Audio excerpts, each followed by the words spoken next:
Bismillahirrahmanirrahim. Alhamdulillahirabbil alamin wassalatu wassalamu ala asyrafil anbiya'i wal mursalin wa ala alihi wa sahbihi ajma'in. Wa la haula wa la quwwata illa billahil aliyyil azim.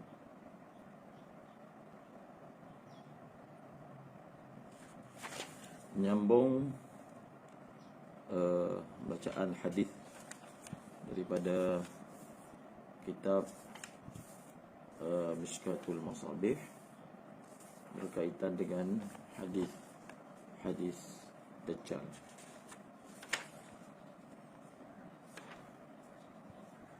Satu perkara yang berbangkit berkaitan dengan apakah hikmahnya tidak disebutkan tentang Dajjal di dalam Al-Quran. Apakah hikmahnya tidak disebutkan tentang Dajjal di dalam Al-Quran? Dalam masa yang sama, Dajjal itu disebut sebagai fitnah yang buruk, fitnah yang besar, dan ramai para anbiya memberi peringatan tentangnya. Dan baginda sallallahu alaihi wasallam memerintahkan supaya kita meminta lindung daripadanya. Maksudnya, persoalan ini dia bukan kemuskilan. Bukan kemuskilan. Kita tidak boleh mempertikaikan apa yang Allah buat ataupun apa yang Allah tidak buat. Sebab itu soalan yang tepatnya, apa hikmah? Sudah pasti hikmah itu ada, tetapi kita tidak mengetahuinya. Maka sebahagian orang yang ingin mengetahuinya bertanya, apakah hikmahnya cerita tentang Dajjal ini tidak disebutkan dalam Al-Quran? Dalam masa yang sama, dia disebutkan sebagai fitnah luar biasa dan fitnah yang sangat besar. Ada beberapa jawapan yang diberikan oleh ulama. Yang pertama, bahkan sebutan tentang Dajjal itu ada dalam Al-Quran, walaupun ia tidak disebutkan secara soreh, secara nama, tetapi isyarat kepadanya ada. Jadi jawapan yang pertama, ia disebutkan dalam Al-Quran. Allah Ta'ala berfirman dalam surah Al-An'am ayat 158, Yawma ya'ti ba'du ayati rabbika la yanfa'u nafsan imanuha. Pada ayat ini Allah Ta'ala berfirman, pada hari yang akan datang sebahagian tanda-tanda Tuhan kamu, yang tidaklah iman seseorang itu memberi manfaat kepadanya. Yauma ya'ti ba'du ayati rabbika, akan ada hari sebahagian tanda-tanda Tuhanmu, alamat-alamat dari Tuhanmu akan datang, yang pada ketika itu iman seseorang itu tidak memberi manfaat kepadanya. Ada sepotong hadis daripada Sayyidina Abi Hurairah riwayat Tirmizi, bahwasanya Nabi SAW bersabda, ada 3 perkara, salathatun idza kharajna lam yanfa' nafsan imanuha lam takun amanat min qablu, ad-dajjalu wad-dabatu wa tulu'u syamsi min maghribiha. Ada 3 benda, 3 perkara, apabila dia keluar, maka iman seseorang itu tidak memberi manfaat kepadanya kalau dia tidak pernah beriman sebelumnya. Yang pertama Dajjal, yang kedua dabbatul ard, dan yang ketiga terbitnya matahari daripada barat. Maksudnya ba'du ayati rabbika dalam ayat tadi itu ditafsirkan dalam hadis sebagai Dajjal. Maknanya isyarat kepadanya ada disebut dalam Al-Quran. Dan yang kedua, isyarat kepada Dajjal yang disebutkan dalam Al-Quran ialah daripada isyarat turunnya Nabi Isa. Ayat yang menunjukkan akan turunnya Nabi Isa ini ialah terkandung dalam ayat surah Nisa ayat 159, wa im min ahlil kitabi illa la yu'minanna bihi qabla mautih. Dan satu lagi ayat, wa innahu la ilmu sa'ati. Ayat yang pertama tadi surah Nisa ayat 159 bermakna tidak ada seorang pun daripada ahli kitab melainkan pasti dan pasti dia akan beriman dengan Nabi Isa dengan iman yang betul sebelum kematiannya. Dan ayat yang kedua, wa innahu la ilmu sa'ati. Sesungguhnya Nabi Isa itu adalah ilmu, adalah tanda untuk hari kiamat. Dan telah sabit dalam hadis yang sahih bahawasanya Nabi Isa adalah orang yang individu yang akan membunuh Dajjal. Maksudnya, jadi apa maksud dalam ayat ni ada isyarat tentang Dajjal? Bila ada ayat yang memberi isyarat tentang Nabi Isa. Nabi Isa ni dia adalah lawan kepada Dajjal. Dia adalah dhid, dia adalah lawan kepada Dajjal. Maka bila disebutkan Nabi Isa dalam Al-Quran, maka di dalamnya ada isyarat tentang Dajjal, sebab Nabi Isa ini adalah lawan kepada Dajjal. Bahkan Nabi Isa disebut Al-Masih, dan Dajjal pun disebut Al-Masih. Dajjal pun disebut sebagai Al-Masih. Nabi Isa disebut Masih Ibni Maryam, dan Dajjal disebut Masihud Dajjal. Dajjal disebut sebagai Masihud Dalalah, dan Nabi Isa disebut sebagai Masihul Huda. Maksud untuk bezakan, perkataannya samanya Al-Masih, ini pun Al-Masih, tetapi yang ini Nabi Isa kenapa dipanggil Al-Masih? Antara yang dinyatakan oleh ulama, kerana beliau ini Allah Ta'ala memberi mukjizat yang kalau disentuh, usap, Masih ini maksudnya sapu, usap orang, maka orang yang buta akan jadi celek, orang yang sopak akan sembuh. Dan Dajjal ini pula kenapa dipanggil Al-Masih? Kerana berdasarkan satu tafsiran ulama, atas makna dia punya mata dia itu disapu, mamsuhul ain, berdasarkan dalam sebahagian riwayat. Mamsuhul ain iaitu disapu matanya. Disapu matanya seolah mata tak ada. Seolah mata tak ada. Antara sebabnya adalah cahaya mata dia itu disapu, iaitu matanya tidak ada cahaya, biji matanya. Ataupun sapu itu dengan makna ada satu daging yang disebut zafarah, tumbuh daripada hujung matanya, tutup biji matanya. Jadi maknanya orang yang sesat dia akan menunggu Mesaya. Mesaya itu maksudnya Dajjal. Dan orang yang mendapat petunjuk dia akan menunggu siapa? Masih, iaitu Nabi Isa alaihissalam. Itu jawapan yang ketiga. Jawapan yang keempat, mengapakah tidak disebutkan secara soreh apakah hikmahnya, tidak disebutkan secara jelas tentang Dajjal. Ada ulama yang menjawab kerana Dajjal ini adalah suatu perkara yang sangat jijik, sangat hina, maka tidak layak disebutkan dalam Al-Quran. Namun jawapan ini dibantah kerana di dalam Al-Quran ada menyebut tentang Ya'juj dan Ma'juj. Hatta idza futihat Ya'juj wa Ma'juj wa hum min kulli hadabin yansilun. Dalam surah Al-Anbiya ada disebutkan apa kurangnya fitnah Ya'juj dan Ma'juj berbanding dengan fitnah Dajjal. Walaisatil fitnatu bihim bidunil fitnah bid-Dajjal.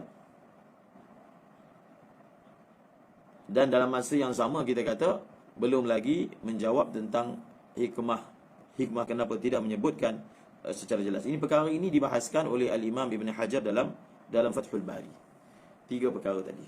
Kemudian Maulana Idris Al-Kandahlawi dalam syarah Mishkatnya, dalam syarah Mishkat Al-Masabih At-Ta'liqus Sabih, berkata di sisi beliau, la yab'ud an yakuna dhikru Dajjal muntawiyan fi qawli. Tidak jauh ataupun tidak terlalu jauh ataupun tidak mungkin.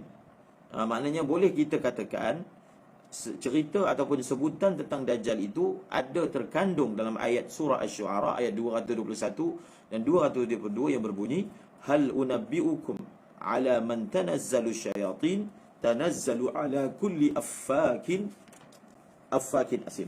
Dan juga dalam ayat surah Al-An'am 93, wa man azlamu mimman iftara 'ala Allahi kadhiban aw qala uhiya ilayya wa lam yuha ilayhi syai'un wa man qala sa'unzilu mithla ma anzala Allah.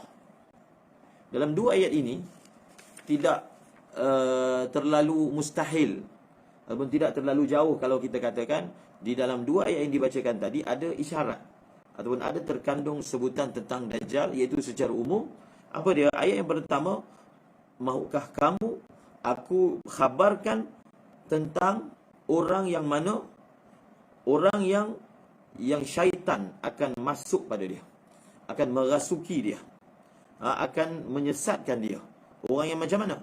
Orang yang mana syaitan akan datang kepada dia adalah orang yang mendusta. Orang yang mencipta cerita-cerita bohong, dan lagi satu orang mendosa. Dan satu ayat yang kedua tadi, surah Al-An'am 93, siapakah yang lebih zalim? Wa man azlamu mimman iftara. Siapakah yang lebih zalim daripada orang yang mengada-adakan pendustaan terhadap Allah, ataupun orang yang berkata dia telah diberi wahyu sedangkan tidak ada apa-apa yang diwahyukan kepadanya, dan orang yang berkata aku akan turunkan seumpama apa yang Allah Ta'ala turunkan. Jadi dalam ayat ini, perkataan affakin athim, perkataan orang yang mengatakan dia akan buat seperti apa yang Allah buat, dia mendakwa dia mendapat sesuatu yang istimewa dan luar biasa, maka secara umumnya ini adalah sifat Dajjal.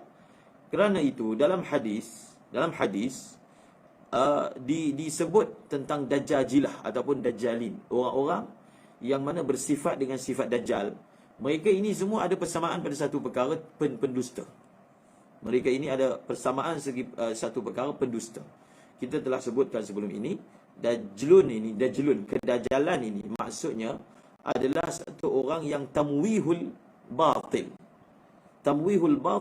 wa ilbasu suratil haqqi alaihi. Dia akan kaburkan benda batil, dan dia akan pakaikan rupa ataupun gambaran hak padanya. Maksudnya sehingga benda yang tak betul dianggap sebagai betul. Macam kita baca hadis semalam, yang sebenarnya adalah neraka, panas, binasa, tapi dia akan bawa, gambarkan depan orang ramai pada ketika itu seolah-olahnya itu adalah syurga. Sebab itu selalu disebut orang-orang yang bermain silap mata, dia termasuk dajjal kecil yang mana mengkaburi manusia dengan perkara-perkara mistik seperti itu. Di perkara ini diriwayatkan dalam hadis riwayat Imam Bukhari dan Muslim. Nabi SAW bersabda, la taqumu sa'atu hatta yub'atha dajjaluna kadzabuna qaribuna min 30 kulluhum yaz'umu annahu Rasulullah ay yaftari 'ala Allahil kadhibah.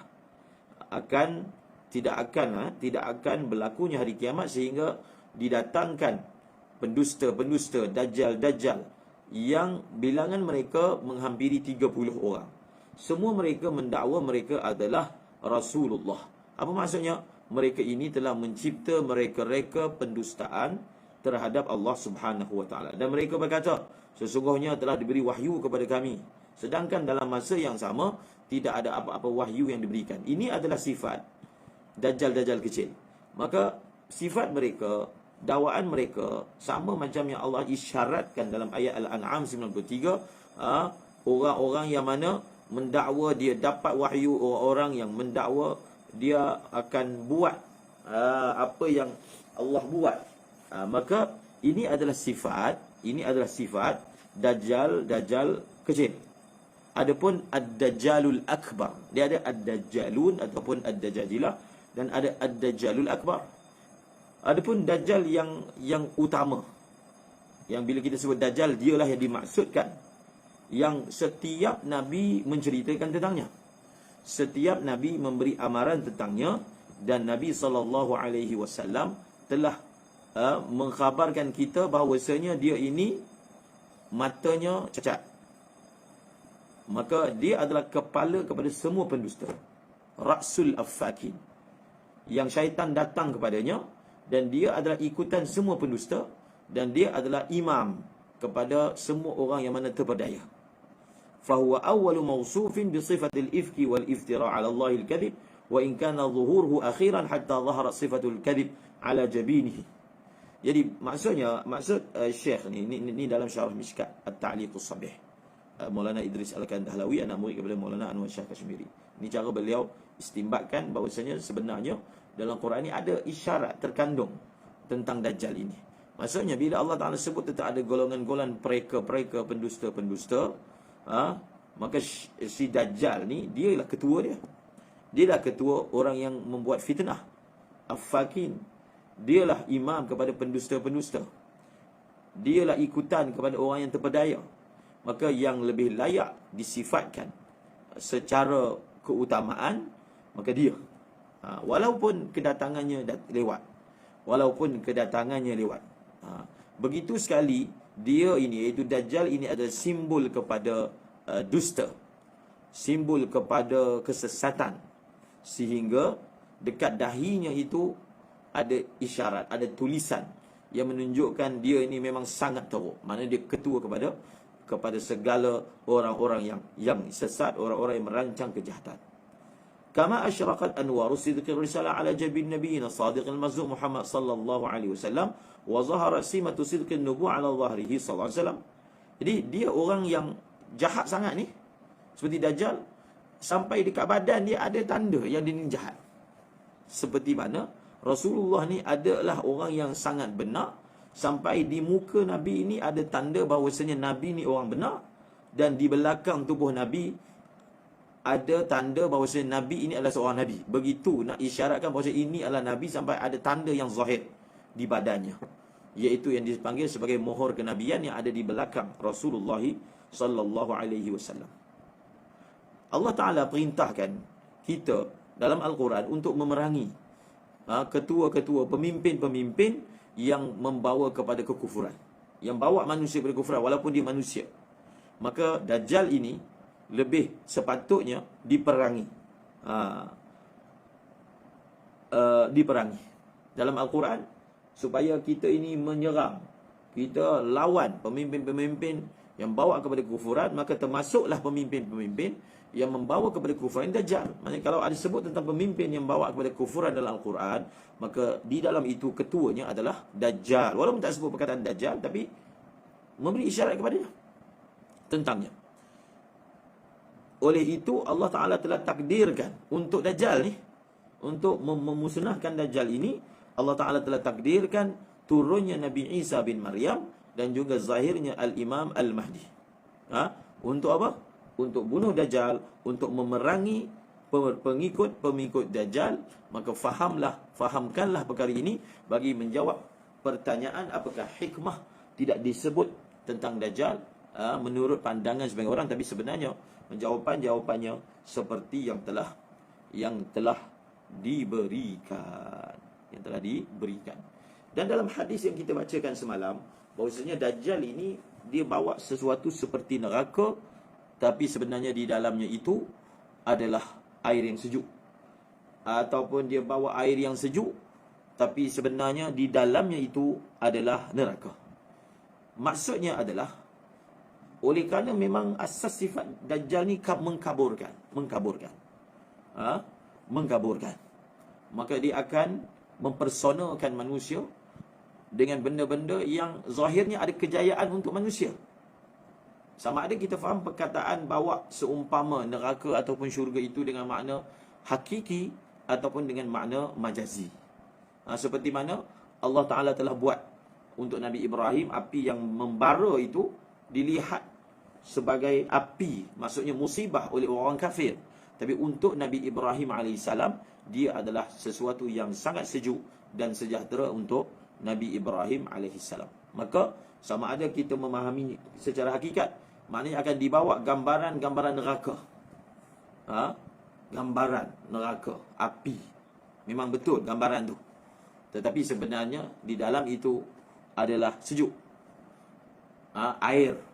Ataupun gambaran-gambaran syurga, tapi sebenarnya dalam itu ada neraka. Itu memang hakikat. Mana dibawa seperti ada api di sebelah kanannya, seperti air sebelah kirinya. Ataupun maknanya secara umum, yang mana dia sesuai dengan sifat Dajjal, iaitu apa? Dajjal ni, Dajjalun ni, perkataan Dajjal itu sendiri, dia memang memberi makna penipu. Perkataan Dajjalun itu sendiri, dia memberi makna apa? Orang yang mana dia kaburkan, dia celarukan, dia gambarkan benda-benda yang batil itu sebagai benda-benda yang hak. Maka kita boleh juga tafsirkan, dia bawa seumpama api dan seumpama air itu dengan erti kata apa? Segala apa-apa propaganda yang dibawa oleh Dajjal itu akan dimaniskan, akan dicantikkan, akan dinampakkan seperti benda yang akademik, akan dinampakkan seperti inilah pemikiran orang cerdik pandai, tetapi di dalamnya ada musibah, ada api. Tapi benda yang air murni, yang sejuk, yang sedap, digambarkan seperti dialah api. Oh, tak boleh ni. Dia akan gambarkan agama itu sebagai api. Maksudnya siapa buat, dia akan binasa. Mengamalkan agama itu sebagai api. Siapa yang buat, dia binasa. Sebenarnya di dalam itulah ada kejayaan untuk manusia.